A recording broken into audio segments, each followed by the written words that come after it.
119편 49절부터 56절까지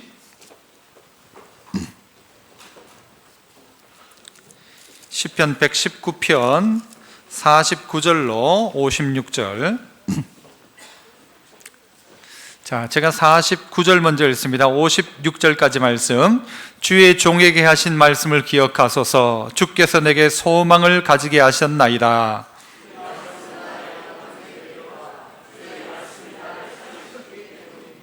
교만한 자들이 나를 심히 조롱하였어도 나는 주의 법을 떠나지 아니하였나이다.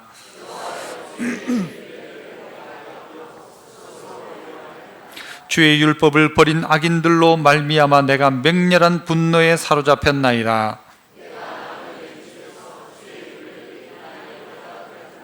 여호와여, 내가 밤에 주의 이름을 기억하고 주의 법을 지켰나이다. 지킨 것이니이다. 아멘. 시온 찬양대에서 찬양으로 영광 돌립니다.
아멘. 감사합니다. 2015년도에 우리 귀한 첫 찬양 감사드립니다. 2015년도를 시작하면서 주제를 주께로 가까이라고 말씀의 주제를 정했습니다. 그리고 말씀을 가까이 하자, 기도로 기어이, 그리고 삶으로 기꺼이, 이렇게 몇 가지를 정하고 있는데요. 표는 얼마든지 멋있게 지을 수 있지만, 그러나 우리가 실제 말씀 앞에 반응하는 것은 참 쉽지 않다는 것을 우리가 압니다. 주께로 가까이, 이 말은 여러분 어떤 의미가 있을까요? 좀 추상적이지 않습니까? 어떻게 하면 가까이 가는 겁니까? 우리가 이걸 정하면서 주께로 가까이, 이제 내가 이제 천국 가는구나, 이제 죽는구나, 이런 개념이 아니잖아요. 어떻게 주께로 가까이 가는가? 이것은 어디 시작이 있고 여기까지 가면 가까이고 여기까지는 아니고, 이게 있는 게 아니고, 오늘 있는 우리의 현재 자리에서 조금이라도 주님을 향하여 한 발자국이라도 더 가까이 가자. 추상적으로 그냥 두지 말고 좀 더 구체적으로 이야기하자면 여러분 무엇일까요? 2015년도가 이제 시작하고 며칠이 지났습니다. 여러분 뭐가 바뀌었습니까? 좀 나아지셨습니까? 좀 주님 가까이 가고 있습니까?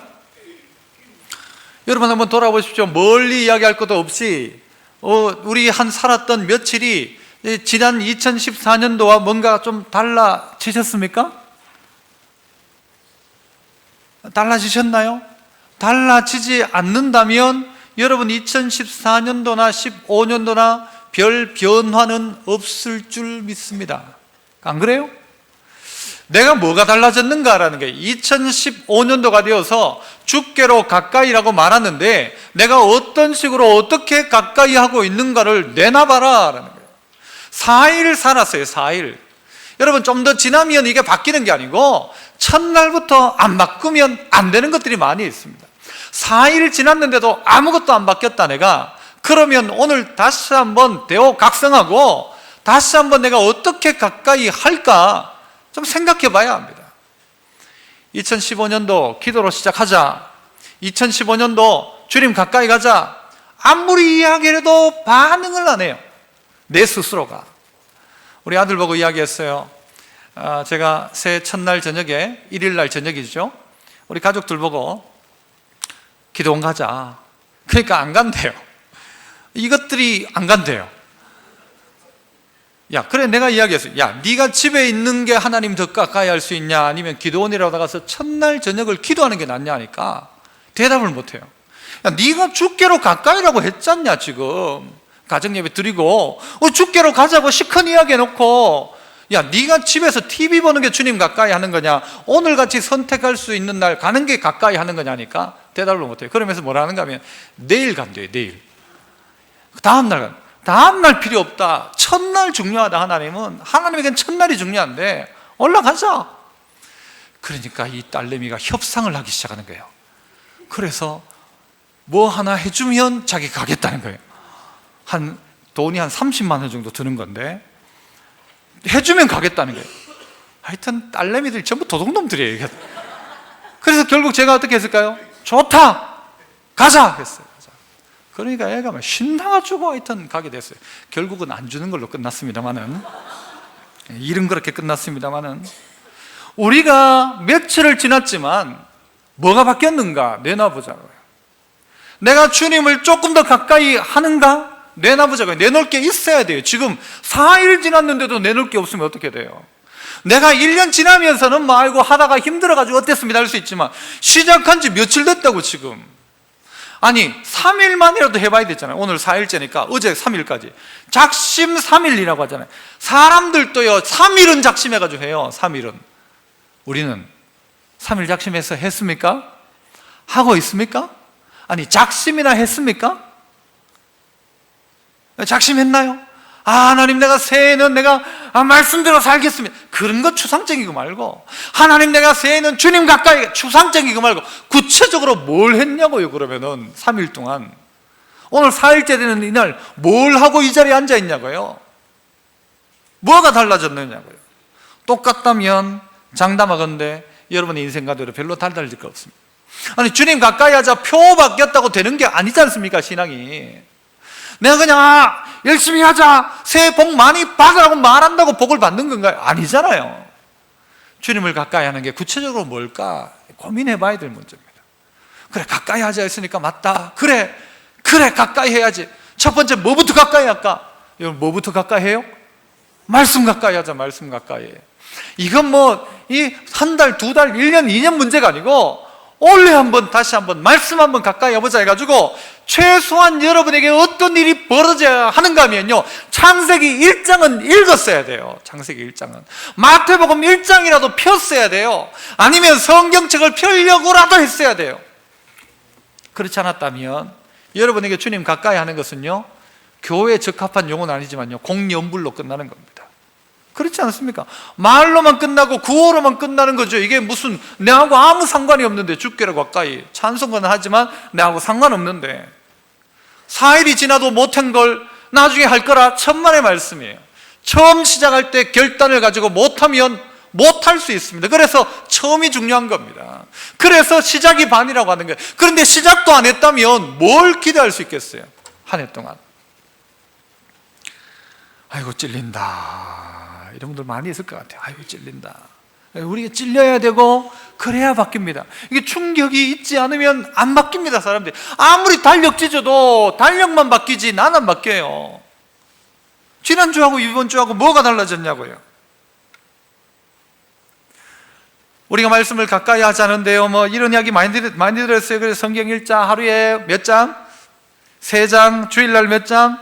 5장. 그래서 우리나라 만들어놨어요. 1, 3, 주, 5.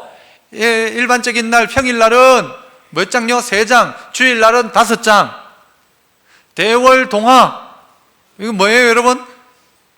넘어가겠습니다. 우리가 그렇게 정해놨지만 막상 못하더라고요. 그런데 이 말씀이 얼마나 중요한가를 오늘 다른 것 말고 우리나라의 이 성경이 어떻게 전래되었는가, 이것만 봐도요, 우리가 이게 감동이 안 될 수가 없어요.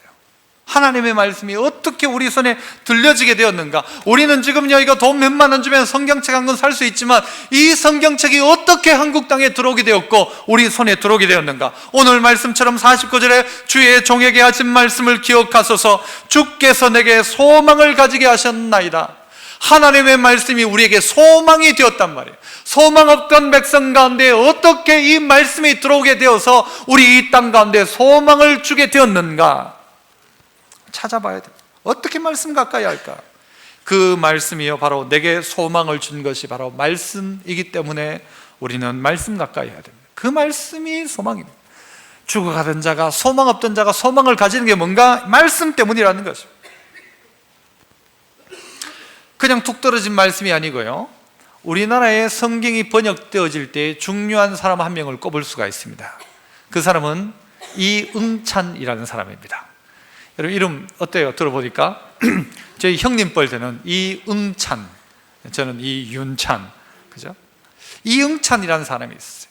이 사람이 북한 지역과 저 중국 지역을 오가며 무역업을 하면서 압록강을 건너다니는 사람인데, 어느 날 짐을 잔뜩 싣고 가다가요, 이 배가 난파를 당하게 됩니다. 그래서 쫄딱 망한 거죠. 망해가지고 중국 땅에 도달하게 됩니다. 그래서 그들이 조선과 무역을 하던 고려관이라는 곳에 이제 이응찬이 가게 됩니다. 그때 그 자리에 누가 오게 되는가 하면요, 로스라는 선교사가 오는데, 이 선교사는 느지막하게 노총각으로 있다가 결혼을 했는데, 결혼하고 이 애를 놓고 이 자기 아내가 첫 아이를 놓고는 죽어버린 겁니다. 얼마나 난감해요. 아니, 선교하러 중국 땅에 왔는데 중국 땅에 와서 그 자기에게 의지가 되는 사람이 누가 있어요? 아무도 없잖아요. 아내와 함께 왔는데 그 아내가 아기 낳고 죽어버리니까 소망이 없는 거예요. 이응찬은 온갖 짐을 다 물속에 이제 다 버리고 결국은 자기 혼자 일생으로 남아있던 그 사람. 그런데 이 로스 선교사가 어떤 꿈을 꾸는가 하면요, 이 조선에 성경책을 전달해야 되겠다, 성경책을 번역을 해야 되겠다는 생각을 가지고 그가 다시 조선에 대한 꿈들을 꾸기 시작했고, 그때 이 고려문에서 누구를 만나는가? 이응찬이라는 사람을 만나게 됩니다. 그래서 이응찬은 완전히 아무것도 없잖아요. 그리고 이 사람은 어떤 사람이었는가 하면 일설에 의하면 아편 중독자였어요. 중독돼가지고 뭐 아무래도 그런 것 같아요. 여기서 뭐 다 재산 잃고 나니까 아편에 중독된 것 같아요. 그런 행실도 별로 좋지 않은 사람이었는데 이응찬과 이 로스 선교사가 만난 겁니다. 그래서 번역을 하기 시작해요. 제일 처음부터 성경이라고 이야기하지 않았어요. 처음에는 뭘 만들었는가 하면요, 한국어 입문책을 만들었어요. 어떻게? 한국 회화 교재를 만든 거죠. 선교사들을 위한 그 교재를 만들고, 그 다음에 1879년에 요한복음과 마가복음을 번역하기에 이릅니다. 물론 번역은 했음에도 불구하고 이응찬은 아직도 그의 삶이 바뀌지 않았어요. 그래서 이응찬이 자기가 세례를 받겠다 하는데 맥켄타이어라는 선교사가 안 된다, 너는 아직도 그 행실을 가지고 세례받으면 안 된다 해가지고 세례를 주지 않았어요. 그런데 이응찬이 자기가 번역했던 성경책을 가지고 자기 고향 땅에서 성경을 읽다가 사람이 바뀌기 시작하는 거예요. 자기가 번역했던 성경을 읽다가 바뀌어가지고는요, 완전히 새 사람이 되어가지고 다시 맥켄타이어 선교사에게 와가지고 세례를 받게 되고, 그것이 한국인 최초의 세례자 중에 한 명이 되게 됩니다. 그리고 그는 계속해서 로마서와 히브리서 등 우리나라 이 성경의 거의 반 정도를, 신약 성경의 반 정도를 이 사람이 거의 번역을 하게 됩니다. 여러분, 오늘 우리에게 주어진 이 성경은 그냥 우리에게 주어진 성경이 아닙니다.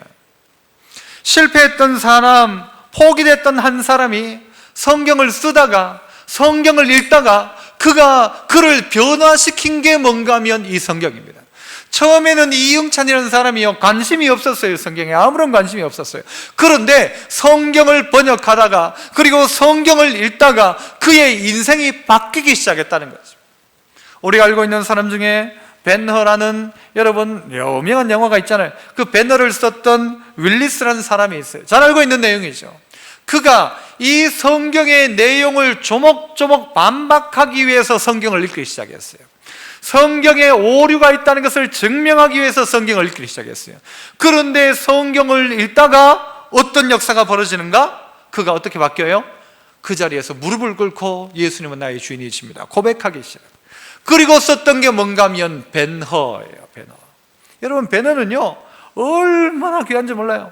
그 영화를요 시간 내서 한번 보세요. 그건 한 3시간 가까이 하는 영화잖아요. 긴 영화지만 그 안에 복음이 다 담겨 있어요. 성경을 읽다가 보니까 사람이 바뀌기 시작하는 거예요. 성경을 읽으니까 그 성경 말씀이 그 사람에게 찾아오기 시작하는 거예요. 그리고 그를 바꾸기 시작하는 거예요. 아편쟁이를 바꾸고 말씀 앞에 거부감을 가지고 있는 사람을 바꾸기 시작하는 거예요. 뭐가? 말씀이. 그런 말씀 앞에 우리가 나가야 한다는 거죠. 존 웨슬레는 말씀을 읽다가 은혜를 받고요, 이 혼돈에 빠져있는 영국, 28세기에 있던 영국을 구하기 시작했고, 슈바이처럼 말씀을 읽다가 그 말씀 앞에서 아프리카로 가기 시작하고요, 루터는 로마서를 읽다가 오직 의인은 믿음으로 산다느니 놀란 진리를 깨닫고 말씀 앞에 자기 인생을 걸기 시작합니다.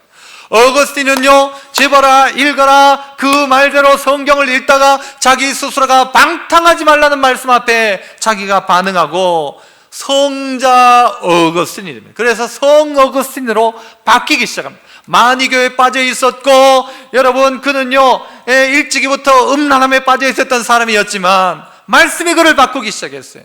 일본의 한 도둑은요 도둑질 하러 갔다가 훔쳐낸 게 뭔가 하면 성경이었어요. 그런데 그 성경을 펴고는 도둑질하지 마라, 이제는 도둑질하지 마라. 도둑질하던 사람은 그 성경을 딱 폈는데 그 성경 구절이 나온 거예요. 그 시로 그는 도둑질을 끊고 변화된 인생을 걸어갔다는 것이죠. 이 성경은 이런 것입니다. 소망 없던 인생을 소망 있는 인생으로 바꾸는 거죠. 저기 그냥 장사치로 살다가 죽어갈 인생, 아편쟁이로 살다가 죽어갈 인생, 술에 찌들어가지고 중독으로 죽어갈 인생이었던 그가 말씀을 만나고 나니까 바뀌더라. 그게 성경이더라는 거예요. 그게 성경. 여러분, 두 번째 사람을 또 한번 소개하면요, 이수정이라는 사람이 있었어요. 이수정 누굽니까? 이수정은요, 여러분 이 사람은 원래부터 홍문관 관리로 있던 사람인데, 이 사람이 어디로 가는가 하면 이모군란 때 이 민씨를 구하게 됩니다. 구하고 난 다음에 이들이 일본으로 건너가게 되죠. 신사유람단. 이게 무슨 이야기예요? 공부한 사람은 알아요, 그죠? 신사 일함단으로 일본으로 가게 돼요. 가는데 그 일 가운데 이수정이 비공식적인 요원으로 일본으로 가게 됩니다. 일본에 가서 새로운 문물들을 받아들이기 위해서 거기에서 많은 것을 배우는데, 그 중에 츠다센이라는 일본인에게 이 이수정이 성경책 한 권을 선물 받게 됩니다.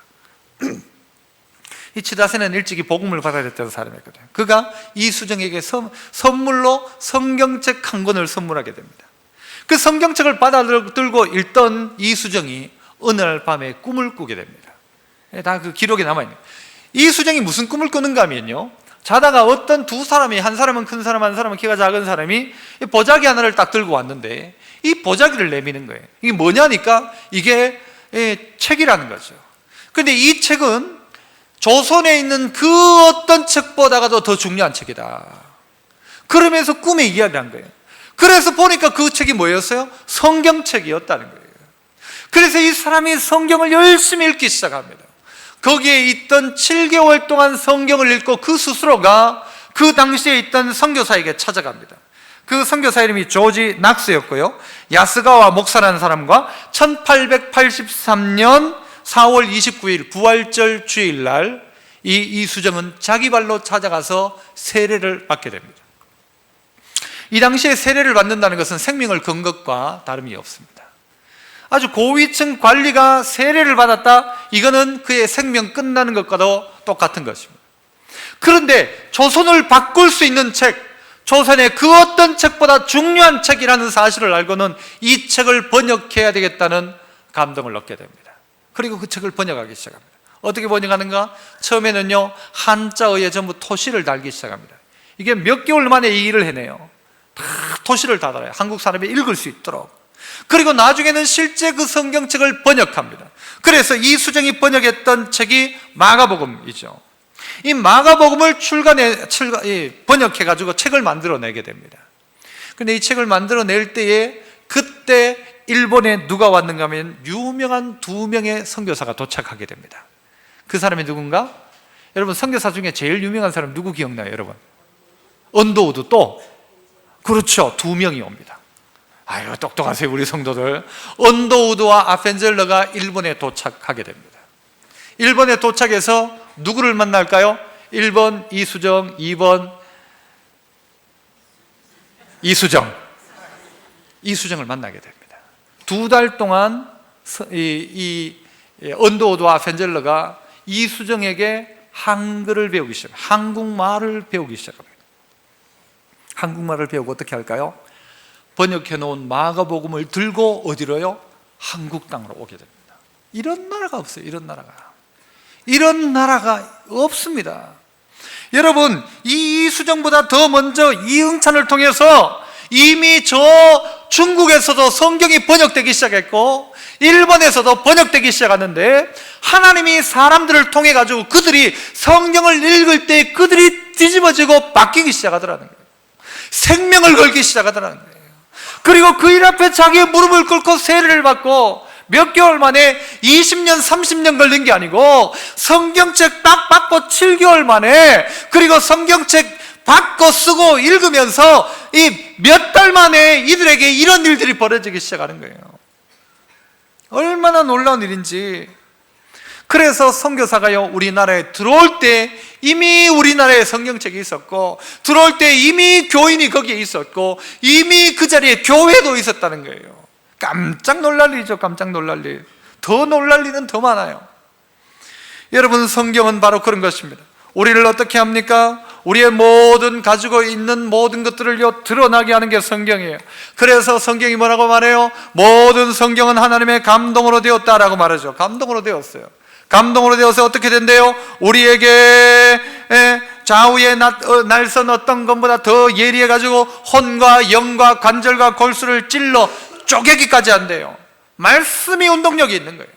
그래서 우리가 힐링해요. 어디 가서 뭘 보고 뭐 힐링되었다, 뭐 괜찮으면 힐링되었다. 천만에요. 그게 힐링 아니에요. 잠깐 동안 마음이 좋아질지 몰라도 그게 어떻게 힐링이에요? 진짜 힐링은 뭔가 하면요, 말씀 앞에 그를 딱 세우는 거예요. 뭐 나를 찾았다, 나로 떠나는 여행, 뭐 그런 잡다한 이야기 하는데요, 실제 우리가 어디에서 발견되는가? 지난 우리 성구영신 예배 때도 이야기했지만요, 하나님이 이 거울과도 같아요. 거울 앞에 나를 자꾸 주께로 가까이 가면 누가 발견되는가 하면 진짜 내가 발견돼요. 그 말씀이 어떻게 해요? 살아서 운동력이 있어서 우리 속에 들어와서 우리를 가만두질 않아요. 우리의 죄를 가만두질 않아요. 우리의 죄를 발각나게 하고 우리를요, 어떤 자리에는 찔러가지고 쪼개서 분리시켜버려요. 그 말씀 아니면 그 사람이 안 바뀌는데, 말씀이 들어가니까 찔러가지고는, 쪼개가지고는 더 이상 죄의 종노릇하지 않도록 바꾸는 것도 말씀이고, 그 사람의 인생을 새롭게 하는 것도 말씀이라는 거예요. 그래서 하나님은 이 대한민국 백성을 사랑하셔가지고 이 사람을 통해서 저 사람을 통해서 말씀을 번역하게 해서 말씀으로 만들어가는 대한민국, 그 말씀이 소망인, 말씀 때문에 살게 되는 대한민국, 하나님 아마 이 대한민국이 꿈꾸신 건 바로 그것일 거예요. 그래서 오늘 우리 그렇게 고백할 수 있잖아요. 주께서 내게 소망을 가지게 하셨나이다. 뭐 때문에? 말씀 때문에. 50절에는요, 말씀은 나의 고난 중에 위로라, 주의 말씀이 나를 살리셨기 때문입니다. 살려내기 시작한다는 거예요.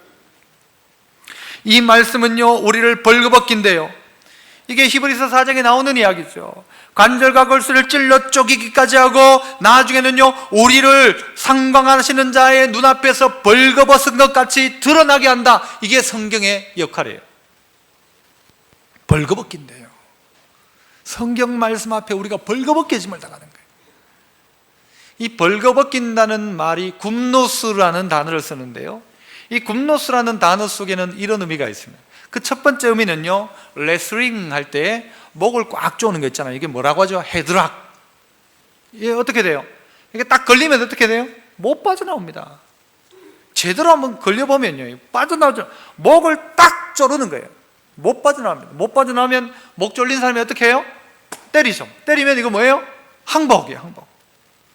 하나님의 말씀이 우리 가운데 도달할 때에 말씀을 가까이 하고 이 말씀이 하나님의 말씀으로 우리가 읽기 시작하면 그 말씀이요, 우리를 꼼짝 못하게 만드는 거예요. 막 헤드락이 딱 걸리는데 헤어나오질 못하는 이 말씀이 꽉 붙잡히는 거예요. 헤드락, 숨을 못 쉬는 거예요. 그 말씀이 우리를 꼼짝 못하게 만드는 거예요. 마치 나단이 찾아와가지고 다윗을, 당신이 바로 그 사람이다 할 때 다윗이 꼼짝 못하고 말도 못하고 내가 그 죄인이다 회개하잖아요. 이 역사가 말씀의 역사입니다. 이 한 해 동안 말씀 가까이 하자는데 말씀이 여러분을 꼼짝 못하게 만들기를 원합니다. 꼼짝 못하도록 목을 딱 조아가지고 죽을래 살래, 너 말씀이 우리에게 그렇게 이야기하는 거예요. 너 똑바로 할래 안 할래? 말씀이 우리에게 목을 꽉 조우는 거예요. 죽는 길입니까? 사는 길입니까? 사는 길입니다. 힐링이 뭐예요? 말씀 앞에 내가 죽는 거예요. 말씀 앞에 내가 죽는 거예요. 그게 그래서 사는 게 진짜 힐링이죠. 말씀이 내게 다가올 때 이게 내 심장 폐부를 찔러야 돼요. 그래, 찔러가지고 쪼개 놓아야 돼요. 그리고 그것이 내 목을 꽉 졸아가지고 딱 죽을래 살래, 너 말씀대로 살아라. 말씀대로 살아야 돼요. 이게 레슬링 용어이기도 하고요, 이게 완전히 우리에게 벌거벗긴다라는 의미가 있는 이 굽노스란 말에 또 다른 의미 중에 하나는요, 이 죄수 앞에 얼굴 밑에다 칼을 갖다 놓는 거예요. 그 죄수가 어떻게 하지 못하도록? 고개를 못 숙이도록. 우리는 막 TV에 보면 죄 지은 사람 어떻게 해요? 전부 모자 쓰고 마스크 쓰고 뭐 이래가지고 다니죠. 못하도록, 너 얼굴 내리지 못하도록. 이 굽노스란 말이, 벌거벗긴다는 말이 칼을 턱 밑에 딱 두는 거예요. 죄인 앞에. 그리고는 너 고개 숙이지 말란 거예요. 성경이 이런 역할을 해요, 우리에게. 얼마나 우리를 부끄럽게 하는지. 숨고 싶은데 성경이 죄를 발각나게 하는 게, 발각되어져야 됩니다. 그냥 대충 덮어두는 게 여러분 힐링이 아니에요. 모른 척 해주는 게 아니에요. 내 스스로는 그럴 수 있을지 모르죠. 그러나 하나님의 말씀이 우리에게 다가오기 시작하니까요, 감당을 못하는 거예요. 하나님의 말씀이 내 안에 들어오니까 내가 하나님 앞에 얼마나 부끄러운지.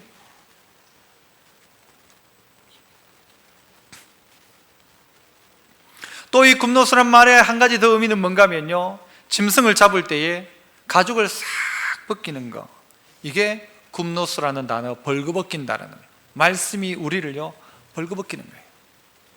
짐승 한 마리를 잡아가지고 껍데기를 싹 벗겨내는 것처럼 우리를 다 벗겨내는 거예요. 하나님의 말씀이 각 사람에게 이렇게 역사하시더라. 그러니까 어떻게 돼요? 성경을 읽는 순간 바뀌기 시작하는 거예요. 바뀌기 시작하더라는 거예요. 이수정이라는 사람이 성경 읽는 동안 바뀌고, 마약에 찌들어있던, 아편에 찌들어있던 이응찬이라는 사람이 바뀌고, 이들뿐만이 아니에요. 수많은 초대 교회 때 성도들이 말씀 속에 바뀌기 시작하는 거예요. 내가 바뀌기 시작하는 거예요. 나를 바꾼 게 말씀이에요. 여러분 아닙니까? 이게 바꾸죠. 말씀이 내 가운데 깊숙이 들어오기 시작하니까 내가 꼼짝 못하게 회개하는 거예요. 하나님 용서해 주십시오. 하나님 항복입니다. 말씀 앞에 항복하는 거예요. 내 껍데기가 다 벗겨지니까 감출 수가 없는 게 감출 수가 없어요. 하나님 앞에. 그러니까 하나님 앞에 회개하는 거죠. 내 이 부끄러움이 너무 부끄러워서 내가 하나님 앞에서 이대로 살면 안 되겠다는 거예요. 이 제가 워낙 부끄러워서 고개를 들 수가 없기 때문에 말씀을 읽으니까 자기의 그 정나라한 모습이 그대로 드러나니까 어떻게 해요? 바뀌기 시작하는 거예요. 하나님의 말씀은 이런 역사가 우리 안에 있다. 하나님의 말씀은 이렇게 해야 마땅한 겁니다. 성경 말씀 읽으면서 아이고 재미있다로 끝나는 게 아니고 우리를 완전히 발가벗기는 겁니다. 주님 앞에 다 드러나게 되어 있는 것입니다. 그래서 어떻게 해요? 말씀을 가지고 우리의 정체를 드러내고, 말씀을 가지고 우리를 발가벗겨서 수술해야 합니다. 수술해야 되죠. 수술해야 돼요. 그래서 그가 하는 고백이 뭐예요? 이 말씀은 나의 고난 중에 이로라. 이 말씀이 나를 어떻게 했대요? 살리셨습니다. 목 한번 줄였는데 그 말씀이 나를 살렸어요. 껍데기 한번 벗겨졌는데 그 말씀이 나를 살렸어요. 칼 밑에, 턱 밑에 칼을 댔는데 그 부끄러움 때문에 그 수치스러운 일을 끊어버리다. 말씀이. 내가 좀 안 바뀝니다. 진짜 내가 좀 안 바뀌어요. 우리의 막 몇십 년 살아온 이게 진이 박혀가지고는 안 바뀌는데 그 부끄러움을 당해보면 압니다. 사람에게 부끄러움 당하기 전에 먼저 말씀 앞에 자기의 부끄러운 부분을 드러내십시오. 말씀을 깊이 읽으면 다 드러나게 돼 있어요. 하나같이 드러나게 돼 있어요. 드러나면, 발가벗겨지면 힐링도 거기에 있습니다. 그냥 묻어두는 게 아니고요. 괜찮다, 괜찮다 말고 말씀으로 나를 드러내는 겁니다. 수술을 하는 겁니다. 그게 주님 가까이 하는 겁니다. 그게 주님 가까이 하는 겁니다. 여러분, 지금까지 제가 이응창도 이야기했고 이수정도 이야기했습니다만은 이제 다른 한 사람 이야기를 할까 합니다. 그 사람은 토마스 선교사예요. 이 토마스 선교사가 여러분 나이 26살에 와서 27에 한국에서 죽거든요. 자기 아내도 죽습니다. 진짜 이 선교사들이요 초기 얼마나 고생을 했는지 몰라요. 그런데 그가 대동강에서 마지막으로 성경을 전달해주고 그의 죽음으로 말미암아 어떤 일이 벌어지는가, 제가 말하는 것보다는 영상으로 보는 게 훨씬 좋을 것 같아서 영상을 하나 준비를 했거든요. 준비됐으면 한번 영상 한번 볼까요?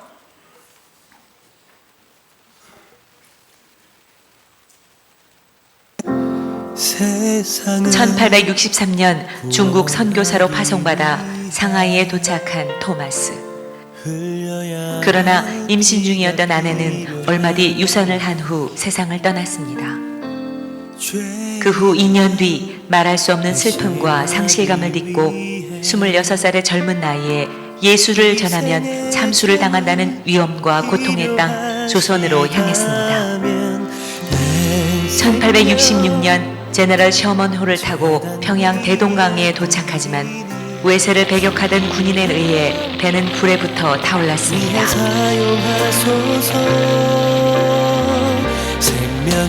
다급해진 토마스는 뱃머리로 올라가 성경을 뿌리기 시작했습니다. 결국 그는 마지막 성경 한 권을 가지고 무트로 올라와 자신을 죽이려는 박충권에게 성경을 건네주려 하지만 거절당했습니다. 그리고 얼마 동안 최후의 기도를 드린 후 그 자리에서 목배임을 당해 순교하였습니다. 하나님이 날 되어 썩어지니.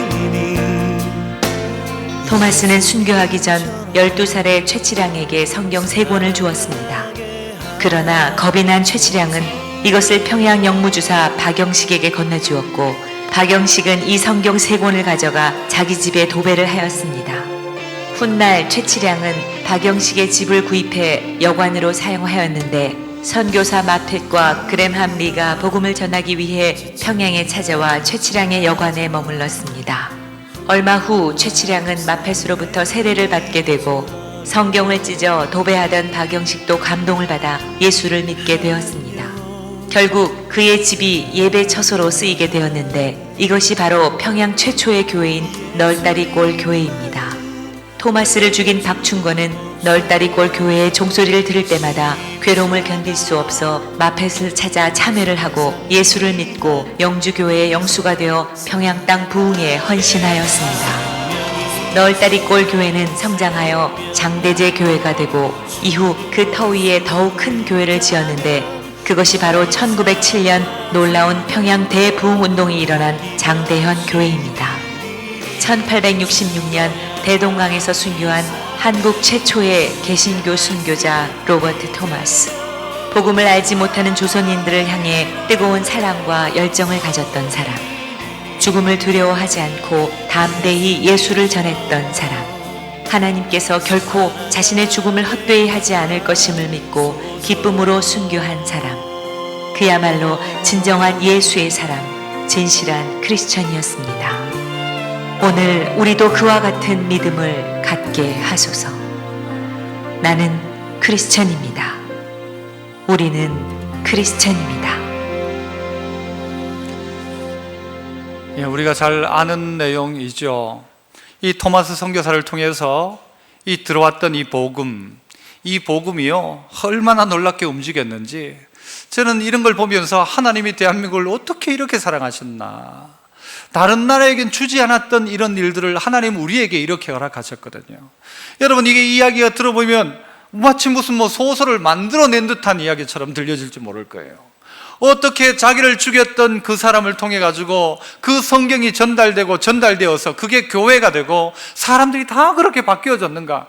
여러분, 놀랍지 않습니까? 이 박충건이라는 사람도, 최치량이라는 사람도, 영문주사 박영식도 전부 그 라인에 있었던 사람이잖아요. 이들 하나씩 다 바뀌고, 거기에서 여러분, 박영식이라는 사람은 이 성경책을 가져와가지고 성경 종이가 좋으니까요, 벽에다 다 도배지를 붙여놨는데, 나중에 선교사가 따고 와보니까 그 집에 이제 여관집이었으니까 와서 보니까 그 집이 완전히 성경책이 다 도배된 거예요. 그리고 더 놀라운 건 그 자리가 널다리골 교회가 되고, 거기에서 장대현 교회가 되고, 거기에서 어떤 역사가요, 평양 대부흥운동 1907년에 놀라운 부흥이 시작되었다. 여러분, 이게 마치 짜놓은 것 같잖아요. 마치 처음부터 계획한 것 같잖아요. 그런 것입니다. 토마스 선교사가 27에 죽을 때에 여러분 가슴에 뭐라고 얘기했을까요? 정말 아깝다. 어떻게 그 젊은 나이에 죽나? 어떻게 그 아내는 와가지고 복음 한번 제대로 전해보지 못하고 그 꽃다운 나이에 어떻게 죽었나? 둘 다가 젊은 나이에 죽었잖아요. 부인도 그랬고 자기도 그렇게 죽어가고. 그런데 우리의 고백이 무엇입니까? 내 소유는 이것이니 주의 법을 지킨 것입니다. 내 소유는 이것이니, 이 대한민국이 가지고 있는 최고의 가치가 무엇일까? 저의 생각 속에는요, 하나님이 이 땅 가운데 말씀을 주셨다는 거예요.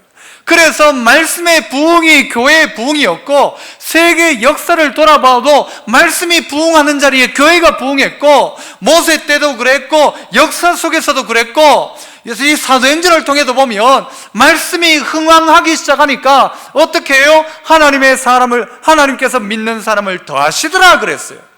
느헤미야 시대에도 부흥이 뭐였어요? 건물 짓는 게 부흥이 아니었어요.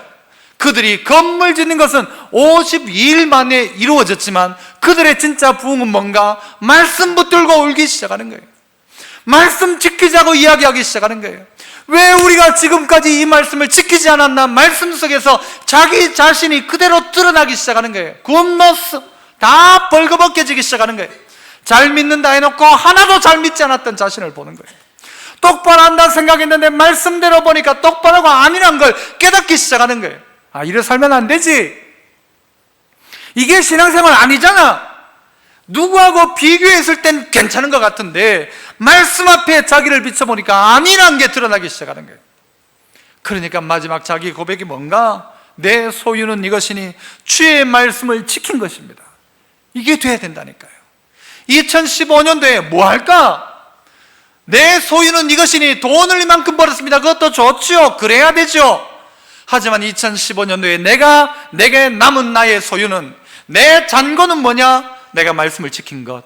이게 하나 둘 쌓여 그게 믿음의 아름다운 결론이 되어지는 삶, 그게 주께 가까이 하는 삶이죠. 그게 주님 가까이 하는 것이고, 여러분 역사가 그렇게 만들고 있잖아요.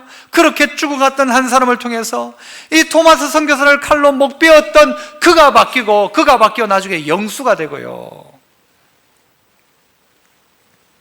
그것이 교회가 되고요, 죽어갔던 한 사람을 통해 이런 역사가 우리 안에 나타나고 있었지 않습니까? 이것이 조선을 바꾸지 않습니까? 아까와 저 앞에 보면 어떤 일이 벌어지는가 하면요, 토마스 선교사가 이렇게 죽었다는 소식을 듣고요, 절망에 빠져있던 로스 선교사가, 아내를 잃고 절망에 있던 로스 선교사가 무슨 꿈을 꾸는가 하면, 그러면 나도 조선으로 가야 되겠다 꿈을 꾸게 됩니다. 토마스 선교사 때문에 로스 선교사가 한국어로 된 성경을 번역하기에 이르는 겁니다.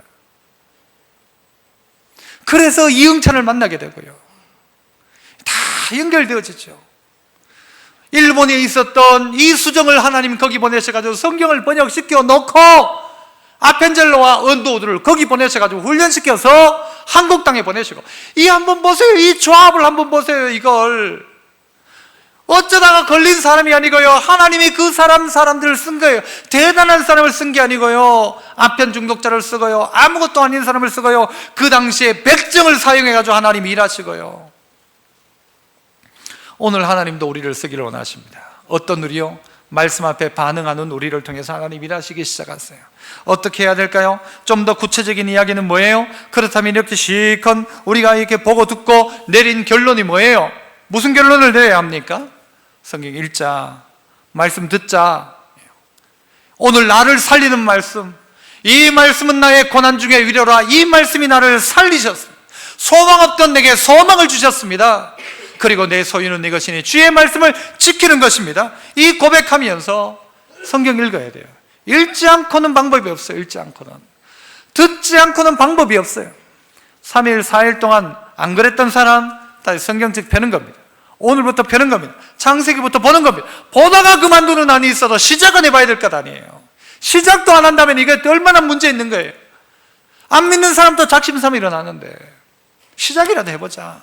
마태복음이라도 읽어보자. 창세기, 출애굽기 재미있는데 레위기에서 닿는 한이 있어도, 건너뛰는 한이 있어도 말씀이 도대체 내게 뭐라고 말씀하고 있는가? 아니, 이 박충건을 바꾸고 이응찬을 바꾸고 이수정을 바꿨던 성경이 도대체 뭔가? 윌러스를 바꾼 성경이 도대체 뭔가? 하나님이 처음 쓸 때 이 감동으로 전해졌던, 초기에 썼던 이 제자들이 썼을 때 그 감동이 도대체 무엇일까 생각하며 성경을 펴놓고 읽는 겁니다. 그리고요, 써보십시오. 많이 쓰란 말도 하지 않습니다. 성경 우리 교회 안에도요, 성경 전체를 몇 번 필사한 분도 있어요. 하지만 다 쓰란 말 아니에요. 여러분이 그 주에 주어진 말씀이 있으면요, 한번 써보세요. 오늘이 이 시편 119편의 말씀 요 몇 절을 한번 써보세요. 제일 마음에 와닿는 구절을 한번 써보세요. 그리고 그 구절을 조금이라도 암송해보세요. 잊어먹는 한이 있어도 암송해보는 거예요. 그리고 그 말씀을 지켜보자고요. 건강의 척도는 뭘 보면 알 수 있는가 하면요, 밥 먹는 거 보면 알 수 있어요. 건강이 나빠지면 제일 먼저 하는 게 뭔가 하면 밥맛이 없어져요. 건강한 사람은요, 밥맛이 막 생겨요. 더 먹고 싶어요. 그만 숟가락 놔라 하는데 자꾸 먹으려고 하는 거예요. 여러분 어느 쪽입니까? 여러분 어느 쪽이에요? 그만 먹고 싶어요? 더 먹고 싶어요? 이렇게 물어볼까요? 설교를 좀 더 할까요? 빨리 마칠까요? 우리가 말씀 앞에 정말 배고픈 심령으로 늘 말씀 앞에 내가 어떤 건강을 유지하고 있는가? 한 끼 먹고 일주일 버티잖아요. 우리는 주일날 성경책 탁 펴놓고, 믿기는 어떻게 믿어요? 일주일 동안은 덮어놓고 믿죠. 그냥 덮어놓고 믿어요. 덮어놓고 믿고 일주일 동안 아무런 말씀과 상관없이 살다가 다음 주일날 와서 그냥 하루 또 주일날 낮예배 한번 드리고는 일주일 가는 거예요. 그걸로. 여러분, 그게 맞는 겁니까?